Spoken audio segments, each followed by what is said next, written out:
শ্রীকৃষ্ণ বলেন, জীবনের সবচেয়ে বড় ভুল হলো নিজের পথ ছেড়ে অন্যের পথ অনুসরণ করা। সবাই যে পথে হাঁটছে সেই পথেই তোমার জন্য সঠিক হবে এমন কোনো নিয়ম নেই। তোমার জীবনের দায়িত্ব তোমার নিজের। তাই সিদ্ধান্ত নেওয়ার আগে নিজের বিবেক, অভিজ্ঞতা এবং বাস্তব পরিস্থিতিকে গুরুত্ব দাও। মানুষের কথায় শেষ নয়। তুমি ভালো কাজ করলেও কেউ সমালোচনা করবে, আবার ভুল করলেও কেউ হাসবে। তাই মানুষের প্রশংসায় যেমন ভেসে যেও না, তেমনি তাদের সমালোচনাও ভেঙে পড়ো না। যে নিজের লক্ষ্য জানে সে পথের আওয়াজে থেমে যায় না। মনে রেখো, মেঘ যতই সূর্যকে ঢেকে রাখুক, সূর্যের আলো কখনো নিভে যায় না। ঠিক তেমনি জীবনের কঠিন সময় তোমার শক্তিকে কিছু সময়ের জন্য আড়াল করতে পারে, কিন্তু যদি তুমি বিশ্বাস ধরে রাখো, একদিন সেই আলো আবার জ্বলে উঠবেই। একটি ছোট গল্প শোনো।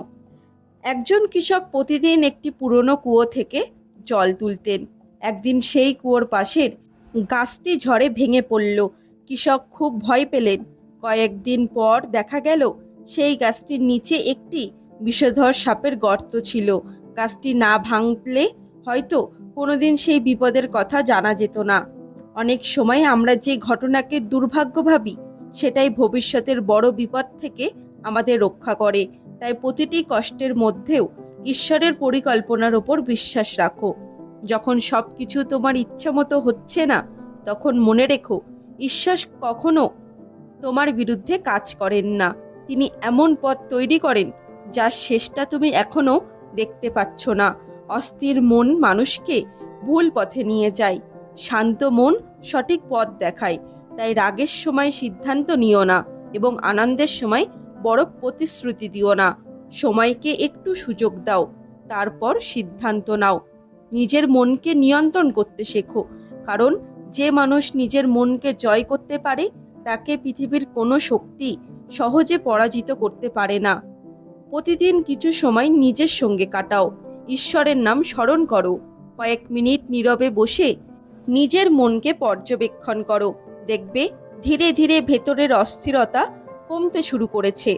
মনে রেখো, ধৈর্য দুর্বলতার পরিচয় নয়, ধৈর্য হলো শক্তিশালী মানুষের অলংকার। যে অপেক্ষা করতে জানে সে সঠিক সময়ে সঠিক ফলও পায়। অন্যের সুখ দেখে ঈর্ষা করো না, কারণ তুমি তার হাসি দেখেছো কিন্তু তার সংগ্রামের ইতিহাস দেখছো না।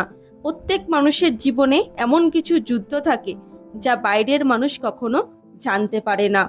তোমার জীবনের মূল্য অন্যের স্বীকৃতির ওপর নির্ভর করে না। তুমি মূল্যবান, কারণ ঈশ্বর তোমাকে একটি বিশেষ উদ্দেশ্যে সৃষ্টি করেছেন। যখনই মনে হবে তুমি একা, তখন চোখ বন্ধ করে ভাবো, যিনি তোমাকে জীবন দিয়েছেন তিনি এখনো তোমার সঙ্গে আছেন। পৃথিবীর মানুষ দূরে সরে যেতে পারে, কিন্তু পরমাত্মা কৃপা কখনো দূরে সরে যায় না। ক্ষমা করতে শেখো, কারণ ক্ষমা অন্যকে নয়, প্রথমে তোমার নিজের হৃদয়কে মুক্তি দেয়। কিন্তু একই ভুল বারবার বিশ্বাস করে নিজের জীবনকে কষ্টে ফেলো না। ভালোবাসো, কিন্তু বুদ্ধির সঙ্গে ভালোবাসো। জীবনে এমন মানুষ হও যার উপস্থিতিতে অন্য মন শান্ত হয়। তোমার কথা, ব্যবহার এবং আচরণ যেন মানুষের মনের আশা আলো জ্বালায়। প্রতিদিন অন্তত একটি ভালো কাজ করো, যার বিনিময়ে কোনো প্রতিদান আশা করবেন না। মনে রেখো, নিঃস্বার্থ সেবা কখনো বৃথা যায় না। মানুষের চোখে তার মূল্য না থাকলেও ঈশ্বরের কাছে তার মূল্য অপরিসীম। যে নিজের ভুল স্বীকার করতে পারে সে প্রতিদিন একটু একটু করে বড় মানুষ হয়ে ওঠে। আর যে সব সময় অন্যকে দোষ দেয় সে একই জায়গায় আটকে থাকে। তাই আজ থেকেই একটি সংকল্প নাও, অভিযোগ নয়, পরিবর্তন বেছে নাও। ভয় নয়, বিশ্বাস বেছে নাও। রাগ নয়, ধৈর্য বেছে নাও। আর হতাশ নয়, শ্রীকৃষ্ণের আশীর্বাদের ওপর অটল ভরসা রাখো। কারণ অন্ধকার যতই গভীর হোক, ভোর আসতে কখনো দেরি হয় না। শ্রীকৃষ্ণ আবার বলেন, মানুষের সবচেয়ে বড় সম্পদ তার অর্থ নয়, তার চরিত্র। অর্থ হারালে আবার ফিরে পাওয়া যায়, কিন্তু চরিত্র হারিয়ে গেলে মানুষের বিশ্বাস হারিয়ে যায়। আর একবার বিশ্বাস ভেঙে গেলে তার জোড়া লাগানো খুব কঠিন। মনে রেখো, যে গাছ ফল দেয় মানুষ সেই গাছতেই সব থেকে বেশি পাথর ছোড়ে। তাই যখন তোমার সমালোচনা বাড়বে তখন ভয় পেও না, বরং বুঝে নাও তুমি এমন কিছু করছো যা মানুষের নজরে এসেছে। একটি নদী কখনো নিজের জন্য বয়ে চলে না, সে চারপাশকে জীবন দেয়। ঠিক তেমনি মানুষের জীবন তখনই অর্থপূর্ণ হয় যখন সে শুধু নিজের জন্য নয়, অন্যের উপকারের জন্য বাঁচতে শেখে। একদিন এক বৃদ্ধ সাধুর কাছে একজন যুবক এসে বলল, গুরুদেব, আমি খুব কষ্টে আছি, যতই চেষ্টা করি জীবনে বাধা আসতে থাকে। সাধু তাকে একটি মাটির কলস দিয়ে বললেন, এতে জল ভরে নিয়ে পাহাড়ের চূড়ায় ওঠো। যুবক অনেক কষ্ট করে উঠল, কিন্তু ওপরে পৌঁছে দেখল অর্ধেক জল পড়ে গেছে। সে হতাশ হয়ে ফিরে এলো। সাধু হেসে বলল, পথে জল কমেছে কিন্তু লক্ষ্য পূরণ হয়েছে। তুমি পাহাড়ে উঠতে পেরেছ। জীবনের পথও অনেক কিছু হারাবে, কিন্তু যদি এগিয়ে যেতে থাকো তবে তুমি আগের চেয়ে অনেক শক্তিশালী হয়ে উঠবে। তাই ছোটখাটো ক্ষতিকে জীবনের শেষ ভেবো না। অনেক সময় সামান্য হারও বড় জয়ের পথ খুলে দেয়। যে মানুষ নিজের রাগকে কন্ট্রোল করতে পারে সে হাজার মানুষের ওপর বিজয়ী হওয়ার মানুষের থেকেও শক্তিশালী। রাগের মুহূর্তে উচ্চারিত একটি বাক্য অনেক বছরের সম্পর্ক নষ্ট করে দিতে পারে। তাই কথা বলার আগে ভাবো, কারণ তীর আর মুখের কথা দুটোই একবার বেরিয়ে গেলে আর ফেরানো যায় না। কখনো নিজের ভাগ্যকে অভিশাপ দিও না, কারণ তুমি আজ যে অবস্থায় আছো সেটাও একদিন তোমার কর্মের ফল ছিল, আর আগামীকাল কি হবে তা আজকের কর্মেই ঠিক করবে। প্রতিদিন নিজেকে একটি প্রশ্ন করো, আজ আমি গতকালের তুলনায় একজন ভালো মানুষ হতে পেরেছি কি? যদি উত্তর হ্যাঁ হয়, তুমি সঠিক পথে এগোচ্ছ। আর যদি উত্তর না হয়, তবে হতাশ হও না, আগামীকাল আবার নতুন সুযোগ আসবে। সুখ মানে সব ইচ্ছা পূরণ হওয়া নয়, সুখ মানে যা আছে তার জন্য কৃতজ্ঞ থাকতে শেখা। যে মানুষ প্রতিদিন ঈশ্বরকে ধন্যবাদ জানায় তার হৃদয়ে অভিযোগের জায়গা ধীরে ধীরে কমে যায়। মনে রেখো, সময়ের বিচার খুব নিখুঁত। তুমি কাউকে ঠকিয়ে হয়তো কিছুদিন লাভ পেতে পারো, কিন্তু সময় একদিন সেই হিসেব অবশ্যই ফিরিয়ে দেয়। তাই অন্যায় করে এগিয়ে যাওয়ার চেয়ে ন্যায়ের পথে ধীরে চলা অনেক ভালো। মানুষের আসল সৌন্দর্য মুখে নয়, ব্যবহারে। মিষ্টি কথা বলতে সবাই পারে, কিন্তু কঠিন সময়ে পাশে থাকা মানুষই সত্যিকারের আপন। তুমি যদি মানুষের ভালো চাও, তাহলে অন্তরে কারোর ক্ষতি করার কথা মনে এনো না। ভালো কাজের ফল কখনো কোথায় কিভাবে ফিরে আসবে তা আমরা জানি না, কিন্তু তা কখনো হারিয়ে যায় না। যখন কোনো দরজা বন্ধ হয়ে যায় তখন কান্না না করে চারিপাশে তাকাও, হয়তো ঈশ্বর তোমার জন্য আরো ভালো একটি দরজা খুলে রেখেছেন। অহংকার মানুষকে অন্ধ করে দেয়। যে নিজেকে সবকিছুর ঊর্ধ্বে মনে করে সে একদিন নিজের ভুলের কারণেই নিচে নেমে আসে, কিন্তু যে মানুষ বিনয়ী থাকে সে ধীরে ধীরে সবার হৃদয়ে স্থান করে নেয়। জীবনে কখনো এমন কথা বলো না যার জন্য পরে অনুতপ্ত হতে হয়, আর এমন কাজও করো না যা লুকিয়ে রাখতে হয়, কারণ সত্যকে যতই ঢেকে রাখা হোক একদিন না একদিন তা প্রকাশ পেতেই হবে। মনে রেখো, ঈশ্বর কখনো মানুষের বাহ্যিক রূপ দেখে না, তিনি দেখেন মানুষের মনের উদ্দেশ্য, মন এবং কর্ম। তাই মানুষের সামনে ভালো হওয়ার অভিনয় করাচ্ছে ঈশ্বরের সামনে সত্যিকারের ভালো মানুষ হওয়ার চেষ্টা করো।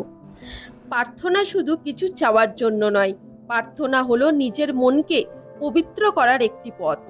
যখন মন শান্ত হয় তখন সমস্যার সমাধানও অনেক সহজে হয়ে যায়। তাই প্রতিদিন কিছু সময় ভগবানের নাম স্মরণ করুন, তার ওপরে বিশ্বাস রাখো, নিজের কর্তব্য নিষ্ঠার সঙ্গে পালন করো, আর নিশ্চিন্ত থাকো, যে মানুষ সত্য, পরিশ্রম এবং ভক্তির পথ ছাড়ে না তাকে শেষ পর্যন্ত কেউ পরাজিত করতে পারে না। শ্রীকৃষ্ণ আবার বলেন, হে মানুষ, তুমি সবসময় ভবিষ্যতের চিন্তায় এত ব্যস্ত হয়ে পড়ো যে আজকের সুন্দর মুহূর্তটাকেই হারিয়ে ফেলো। মনে রেখো, আগামীকাল এখনো আসেনি, আর গতকাল ফিরে আসবে না। তোমার হাতে আছে শুধু আজকের দিনটা। তাই আজকের প্রতিটা মুহূর্তকে সৎ কর্মে পূর্ণ করো। অনেকেই ভাগ্যকে দোষ দেয়, কিন্তু নিজের অভ্যাস বদলাতে চায় না। মনে রেখো, অভ্যাসই ভবিষ্যৎ তৈরি করে। প্রতিদিন ছোট ছোট ভালো কাজ একদিন বড় সাফল্যের রূপ নেয়। একটি প্রদীপ অন্ধকারের সঙ্গে যুদ্ধ করে না, সে শুধু নিজের আলো জ্বালিয়ে রাখে। তেমনি তোমার কাজ অন্যায়ের সঙ্গে সারাক্ষণ লড়াই করা নয়, বরং নিজের ভেতরের সত্য, সততা এবং ভালোবাসার আলো জ্বালিয়ে রাখা। একটি ছোট্ট ঘটনা শোনো। একজন কুমোর প্রতিদিন মাটি দিয়ে সুন্দর সুন্দর কলস বানাতেন। একদিন তার ছেলে জিজ্ঞাসা করল, বাবা, এই মাটি এত আঘাত সহ্য করেও কিভাবে এত সুন্দর পাত্র হয়ে ওঠে? কুমোর হেসে বললেন, যে মাটি আগুনের তাপ, হাতের আঘাত এবং চাকের ঘূর্ণন সহ্য করতে পারে, সেই মাটি মানুষের ঘরে সম্মানের জায়গা পায়। মানুষের জীবনও ঠিক তেমনি। যে মানুষ কষ্টের সময় ধৈর্য ধরে, অপমানের সময় সংযম রাখে এবং বিপদের সময় বিশ্বাস হারায় না, সেই একদিন সবার কাছে সম্মানের মানুষ হয়ে ওঠে। কখনো নিজের মূল্য অন্যের কথায় নির্ধারণ করো না। কেউ তোমাকে ছোট বললেই তুমি ছোট হয়ে যেও না। যেমন আকাশকে কেউ হাত দিয়ে ঢাকতে পারে না, তেমনি সত্যিকারের গুণও দীর্ঘদিন লুকিয়ে থাকে না। জীবনে দুটি জিনিস কখনো নষ্ট করো না। একটি হলো সময়, অন্যটি হলো সম্পর্ক। কারণ সময় ফিরে আসে না, আর ভাঙা সম্পর্ক আগের মতো হয় না। যদি কখনো দেখো তোমার ভালো ব্যবহারের সুযোগ নেওয়া হচ্ছে, তবু নিজের ভালো স্বভাব বদলিও না। কারণ সুগন্ধি ফুলকে কেউ ছিঁড়ে নিলেও তার সুবাস বদলে যায় না। অন্যের ভুল নিয়ে ব্যস্ত থাকার আগে নিজের মনকে দেখো। নিজের ভেতরকে পরিষ্কার করতে পারলে বাইরের পৃথিবীও অনেক সুন্দর মনে হবে। মনে রেখো, ঈর্ষা এমন একটি আগুন যা প্রথমে অন্যকে নয়, নিজেকে পোড়ায়। তাই অন্যের সুখ দেখে কষ্ট না পেয়ে তার জন্য শুভ কামনা করো। যে অন্যের ভালো চাই, তার জীবনেও ভালো ফিরে আসে। কথার আগে 3টি প্রশ্ন করো। এটি কি সত্যি? এটি কি প্রয়োজনীয়? এটি কি কারোর উপকার হবে? যদি উত্তর হ্যাঁ হয়, তবেই সেই কথা বলো। কখনো এমন প্রতিশ্রুতি দিও না যা রাখতে পারবে না। কারণ মানুষের বিশ্বাস অর্জন করতে অনেক সময় লাগে, কিন্তু হারাতে লাগে মাত্র একটি মুহূর্ত। বন্ধুরা, এই ছিল শ্রীকৃষ্ণের বলা কিছু খুবই গুরুত্বপূর্ণ উক্তি। যদি ভিডিওটি ভালো লেগে থাকে, লাইক করবেন এবং পরিবারের সকলের সাথে শেয়ার করবেন। এই ধরনের ভিডিও আরও দেখতে আমার চ্যানেলটিকে সাবস্ক্রাইব করে রাখুন। দেখা হচ্ছে আবার একটি নতুন ভিডিওতে। ততদিন ভালো থাকবেন, সুস্থ থাকবেন। জয় শ্রীকৃষ্ণ। রাধে রাধে।